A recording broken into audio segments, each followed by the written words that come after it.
Kartu truf Iriana di dokumen Hasto.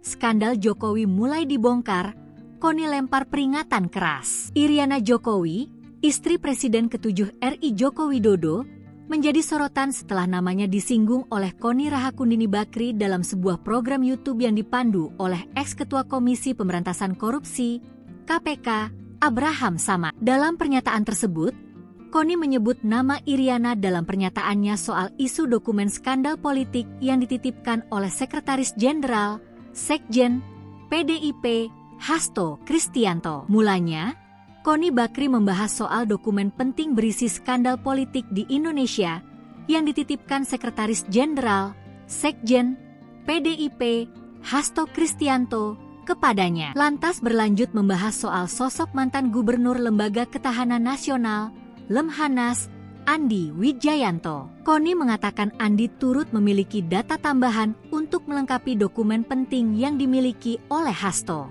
Koni mengatakan Andi pernah diterjang berita miring soal isu dirinya berselingkuh dengan waria. Padahal lanjut Koni, Andi memiliki keluarga yang dalam kondisi baik-baik saja. Koni pun menegaskan bahwa mungkin saja Andi Wijayanto merupakan sosok yang memegang kartu truf tokoh Indonesia yang masuk dalam pusaran skandal politik. Mungkin dia memiliki kartu truf Ibu Iriana.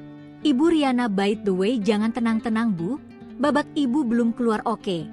Tuturnya. Sebelumnya, Koni Bakri mengungkapkan bahwa ia telah menerima sejumlah dokumen penting dari Hasto Kristianto. Hal ini dibenarkan oleh juru bicara PDIP Guntur Romli, yang menyatakan bahwa bukti berupa video skandal elit politik Indonesia telah diamankan oleh Koni. Menurut Guntur, video-video tersebut akan segera dirilis sebagai bentuk solidaritas terhadap Yasona Lawli yang dianggap menjadi korban kriminalisasi.